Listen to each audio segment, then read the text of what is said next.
Hi everyone! Hey! It's Kate and Rachel from the Fold Line. We are back this week with a new video for you to talk to you a little bit about our new pattern that got released this week, I think. Yeah. And we wanted to show you, because loads of people were really interested in the embroidery side of it. So Rachel is sporting the top version. Yeah. We'll pop a link down below so you can go and have a look at the pattern and see what it's all about before watching this. Yeah. And we're going to talk you through the main stitches that we have used to create this. So if you want to do it, you can. Yeah, and the pattern to do this design is free to download from the website. So yeah. So before we start, I have done, this is my little embroidery which I've done on the collar of a shirt, and Rachel's is, I mean, mine's a little bit botchy, but Rachel's is amazing. It's a masterpiece. It did take quite a long time, I've got to say. How long do you think it took? Probably like evenings, about 2 weeks. Okay, yeah. So it's quite an investment to do it. I got through a lot of box sets, let's Yeah. put it that way.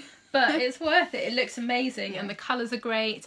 And we are going to show you, so what are the two stitches? So there's a stem stitch, which is kind of basically what it says on the tin, that you use it for like stems of flowers and leaves and things like that. And then there's a satin stitch as well, which you use to kind of colour block in the kind of big areas of the embroidery. They call it the colouring in stitch, so it fills up. Yeah. And yeah, so we're going to talk you through those so that if you did want to do it, you can.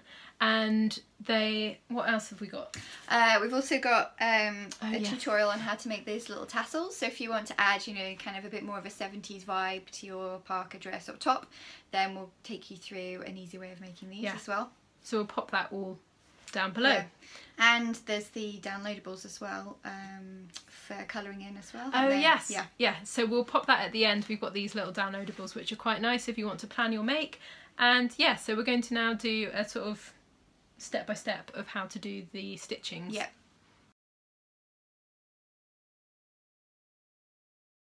So we've got 7 different colour threads, and there's 1 skin of each. Yeah, that's right. So embroidery threads are called skins. Why are they called skins? I don't actually know. I think it's just the amount of thread that there is on them. Okay. So this here is the embroidery hoop. So basically you just take this, pop it underneath the fabric where you're going to start your embroidery, put the top over, tie the screw, and that keeps your fabric in place, and then you're ready to go. Right, so next up you're going to draw your design onto the doodah. Yeah, onto the fabric. So I've got a water erasable pen, and I'm just going to do this to demonstrate. So I'm going to draw on here where I want the stem of a flower to be, and then at the top I'm just going to do a couple of petals. Now you need to split the embroidery threads, don't you? So each skin is made up of 6 separate strands, and we're just going to split into 3.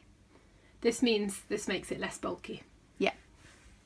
So now we're going to show you how to do a stem stitch. Yeah, so I've just tied a knot in the end of my thread, and I'm going to bring it up from underneath the fabric like this and pull it through. So don't pull it too tight, but you want it to be taut, and then I'm going to take it back down again like this.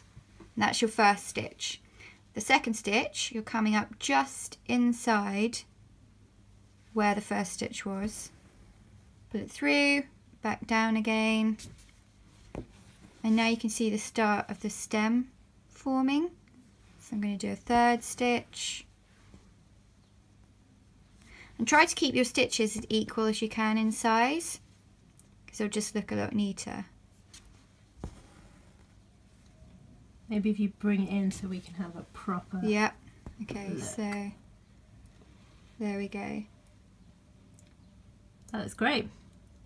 And we're going to do satin stitch next. Yeah, so satin stitch is a really good way of filling in kind of large areas of your embroidery design.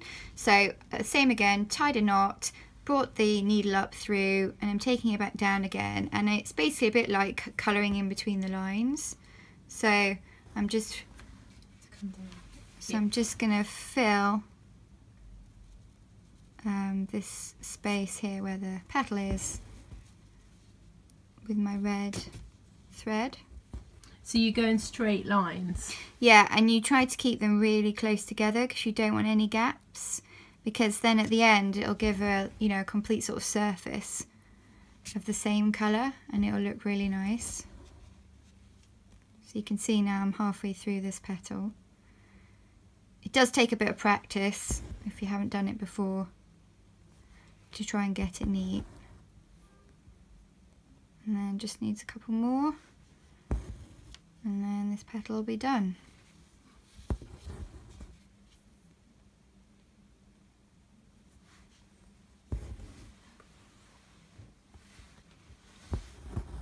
And there we go. Done.